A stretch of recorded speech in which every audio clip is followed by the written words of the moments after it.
Hey there, everybody. Coach Brandon here again, and I'm about to do a breakdown for you of my last match from the Grappling Industries tournament. This is going to be for first place for my weight division, and my opponent is actually the same guy that I competed against in match number 6. If you guys can remember from the breakdown from match number 6, I've already seen this guy grapple before. I saw him grapple somebody before my matches, and I saw him take him out with a nice inside heel hook. So once again, I'm well aware that this guy knows the leg lock game. So without further ado, let's get started. So he immediately grips up with me and sits to guard. Now because I already beat him in one match, I'm going to have the confidence to try passing from my feet. But as I try to pass from my feet, you guys can see he's really good at getting inside position.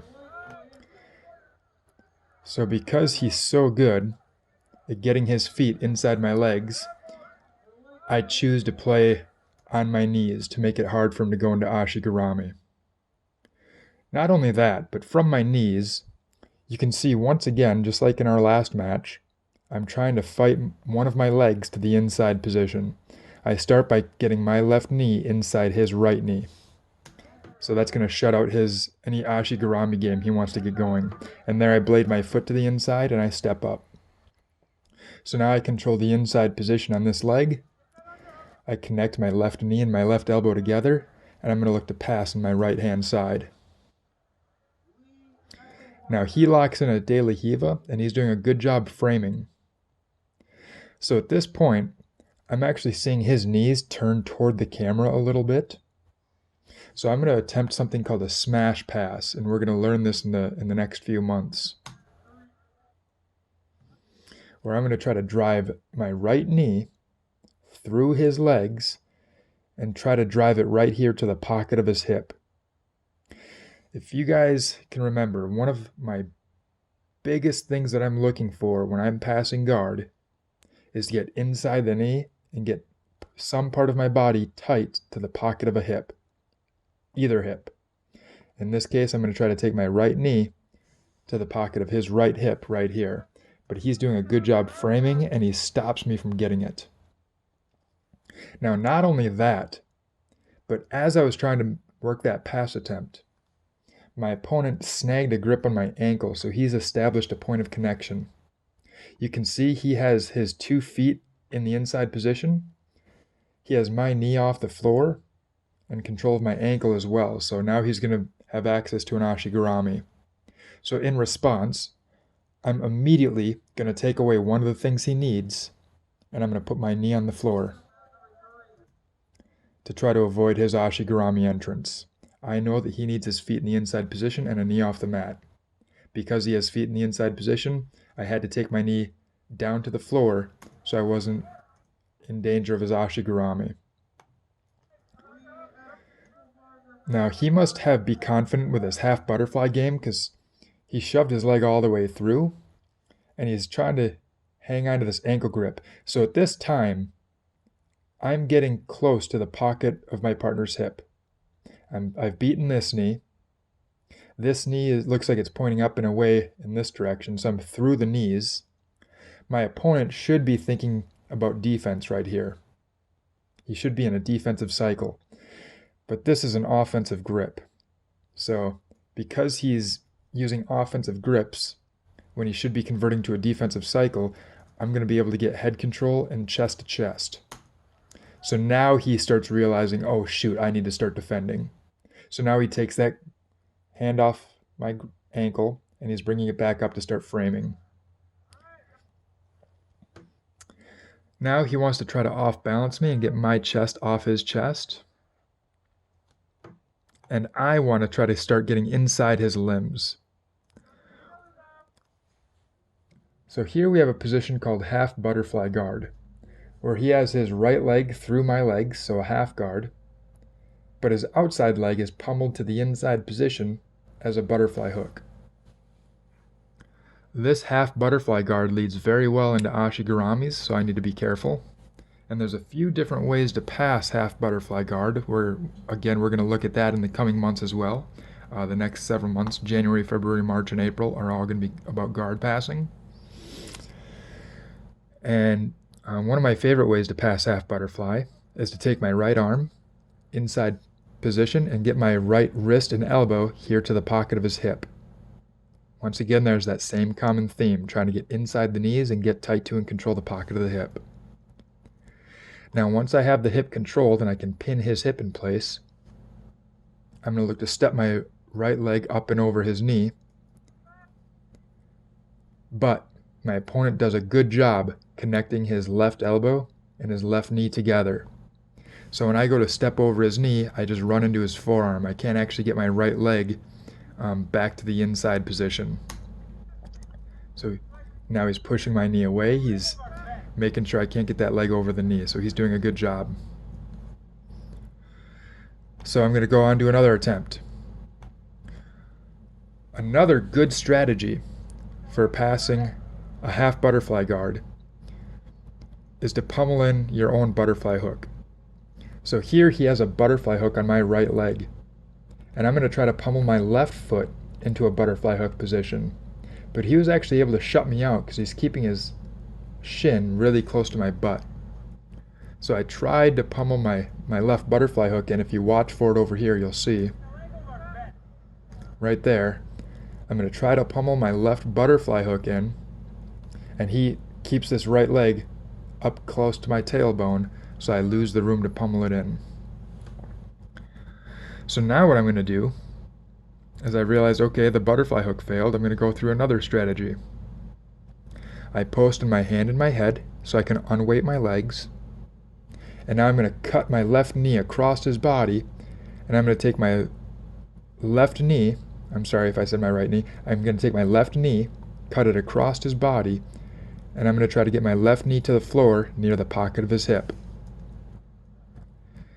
And once I do that, now since I'm going to be passing to this side, I want to have a far side underhook as much as possible.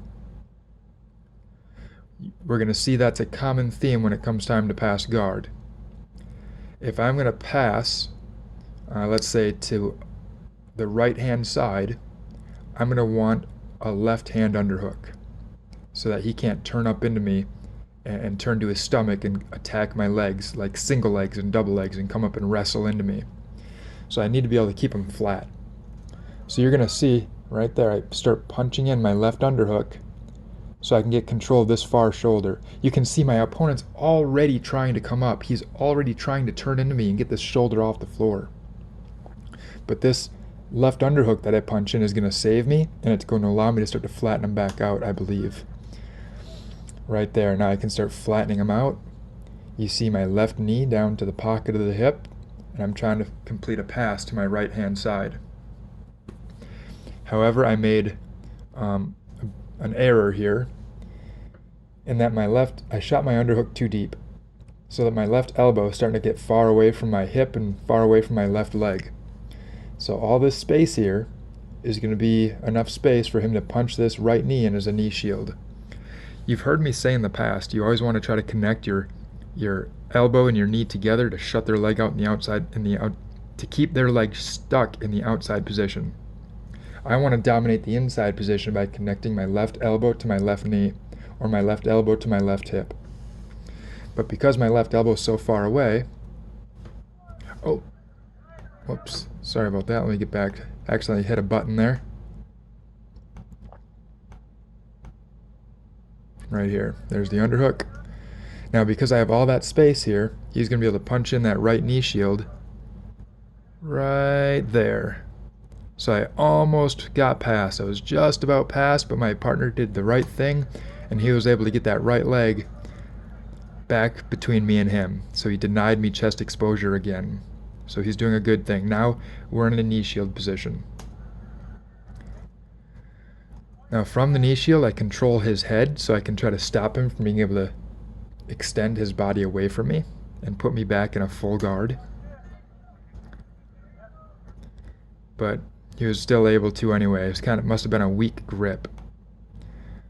Yeah, so I'm using a reverse collar tie, but as you can see, it's not really wrist deep. My wrist is here rather than over the back of the neck, so I'm holding with just my fingers It's not a very strong grip, and my arm is completely extended, so because my arm's extended, it's weak.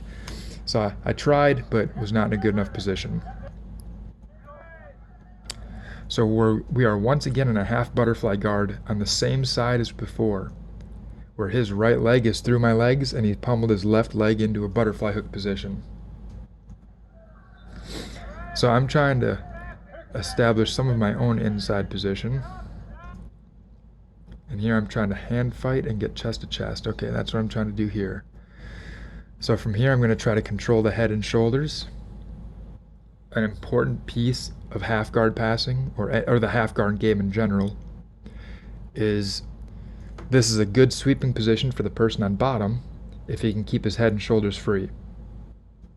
Half guard is a good passing position for me if I can control and flatten the head and shoulders.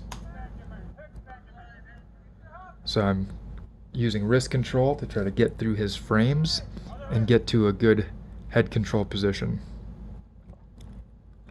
However, as I came down to control the head, my partner was able to use his left butterfly hook to off-balance me, and he knocked me down to my left hip. So there's a real chance that he might come up on top and score a sweep on me. But as I start losing position, I immediately start pummeling my legs to the inside position on him. And with my legs in the inside position and his knee off the floor, I'm going to have my own access to Ashigarami. And now I'm attacking a heel hook on him, and he's rotating to defend the heel hook. Now, I've mentioned in the past that straight Ashigarami is good, but I greatly prefer the cross Ashigarami. The cross Ashigarami gives me access to the inside heel hook, which is the stronger of the two locks. The cross Ashigarami puts both of his legs right in front of me, so I can control both legs easier. And it also makes it easier for me to lock a set of closed wedges around his legs, rather than using open wedges for the Ashigarami. So as my opponent spins through, he spins through once. When I see him spin through again, and I see that his spin is faster than mine, and I'm not going to be able to catch up and break the outside heel hook, I decide to stay right where I am on my back and perform a spinning crossover. A spinning crossover is where I transition from straight Ashigarami to cross Ashigarami. As my opponent spins and spirals to avoid the outside heel hook, I'm just going to pass his leg from the right side of my body to the left, right there, and I go into cross Ashigarami. So again, right here, I pass the leg over. I'm feeding my legs into position, and now I'm going into a cross Ashigarami, going after an inside heel hook. Now, as soon as I go for the inside heel hook, my opponent did a good job of using his right leg to triangle over his left leg to defend. Not only that, but he's also kept his two thighs very close together, and he's making it hard for me to take my right foot to the inside position to secure a fully locked triangle for the inside cross Ashi. So I decide, rather than stay back here on the legs and keep going for heel hooks, I'm going to use this as an opportunity to work my guard passing again. When I see that I'm not really getting the results I want with the inside heel hook, I'm trying to sit up and around this knee. That's the whole goal right now, is I need to get around this knee. I want to get this knee behind me. I sit forward, and he pulls his knee to his chest, so I don't get around the knee's still in front of me. So what I'm going to do is I'm going to very quickly use my left arm to get inside position on the far hip, the right hip. And I'm going to take my right hand and place it right on the knee. Now in one motion, you're going to see me pop up to create a bunch of space, shove the knee through, and then drop back down and get tight to the pocket of this hip. Right there. Okay? Happens quick. I need to get around that knee. Post, come up, shoot it through, and get tight to the hip to shut the knee out. Now there's not enough space for him to get that left knee back to the inside position. Now what I did there was more of a tactical move. A strategy here. I'm very close to the out of bounds, and I've just finally secured a good position. It took me 1:15, so I had to work hard for 1:15 to finally secure a dominant position, and I didn't want to lose it. So in order to avoid a scramble ensuing and being thrown out of bounds, I'm immediately going to get a crossface, and I'm going to walk him back into the center so that I don't end up having to reset and lose my position because we went out of bounds. So I force him back to the center so that I can keep working and not lose position or be forced to reset by the referee. Now, one of my favorite things that I like to do from side control is to start working my way to mount by using my left elbow in the pocket of the hips here to shut his legs out so I can creep my left knee up to the belly. There it is. Now with my left knee on the stomach, I'm starting to work my way to mount.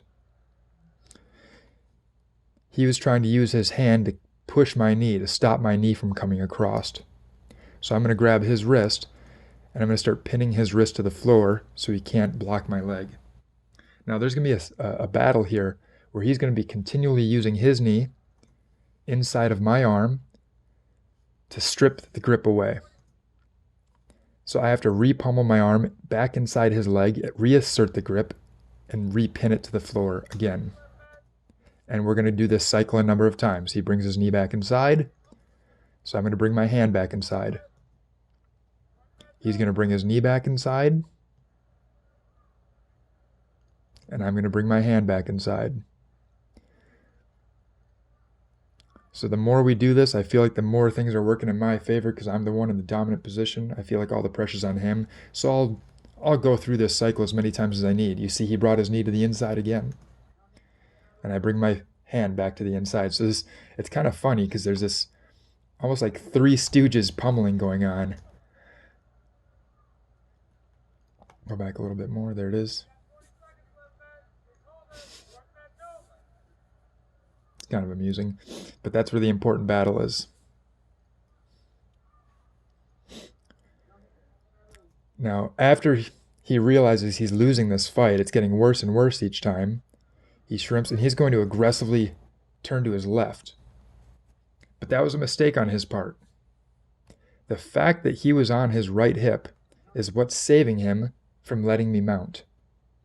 Right now, there's no room over here for my left foot to come to this side of his body and take the mount position.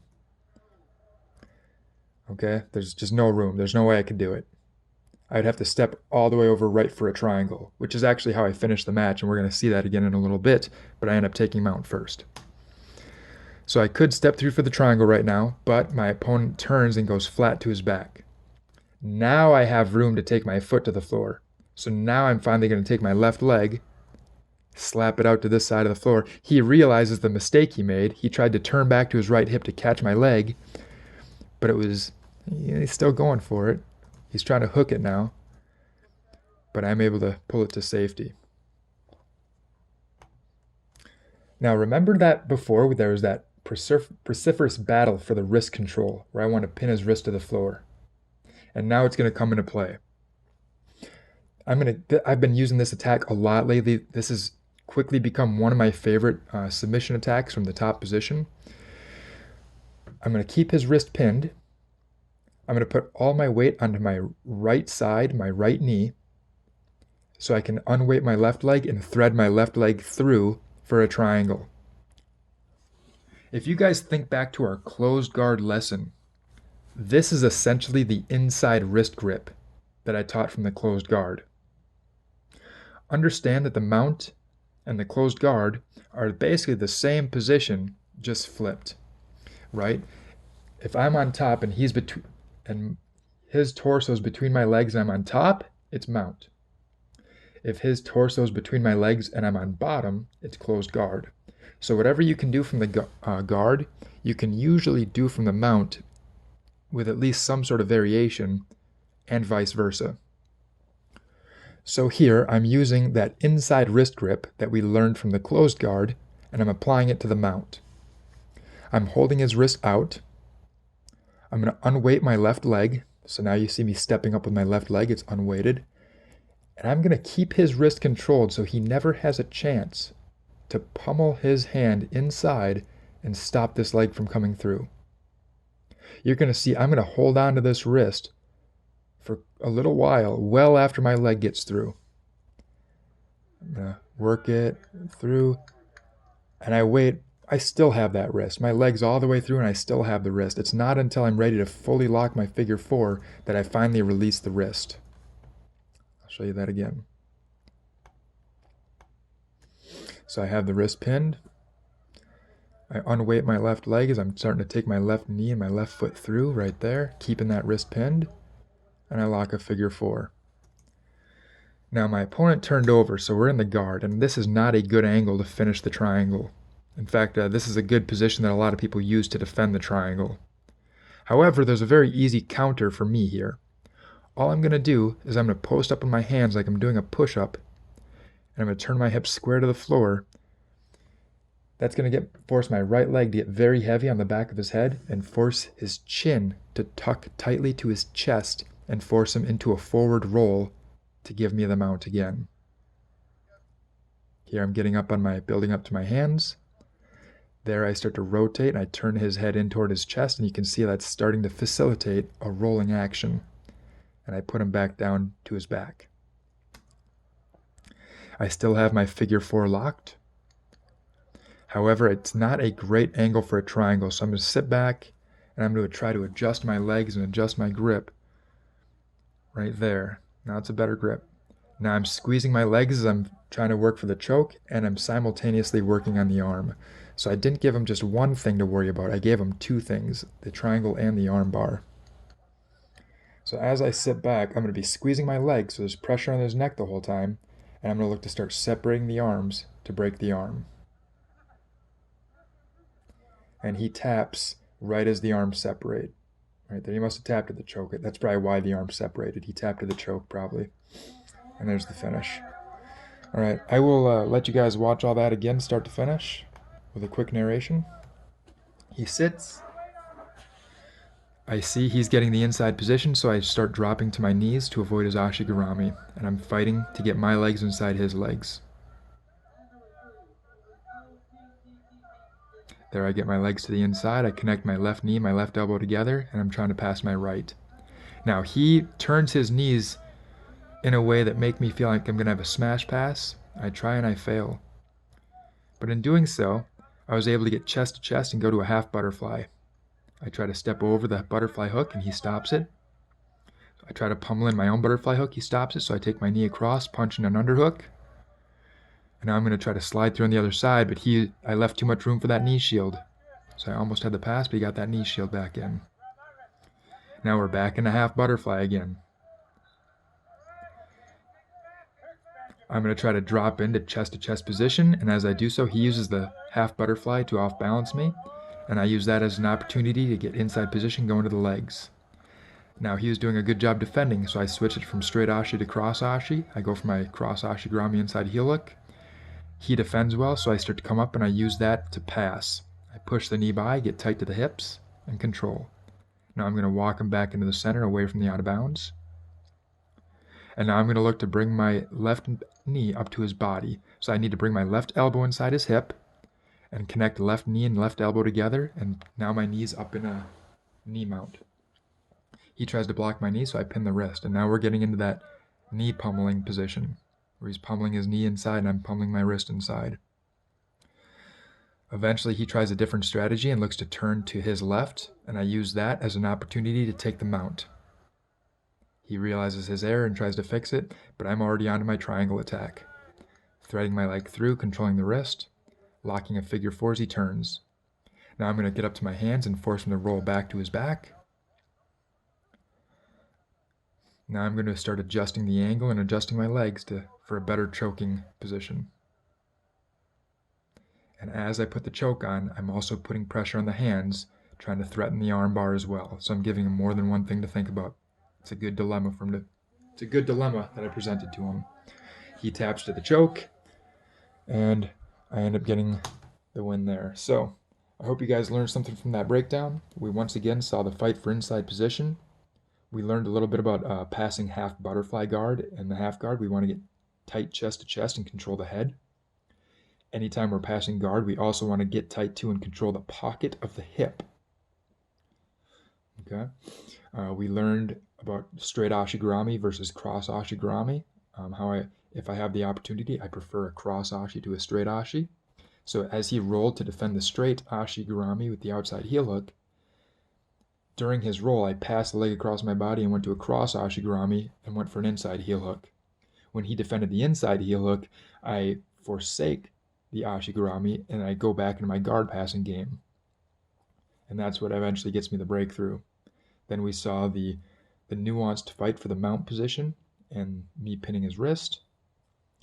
And then once I'm able to get the mount position, then we saw how we use that wrist grip to create the inside wrist grip so we can step through for the triangle, very similar to like what we did from the closed guard.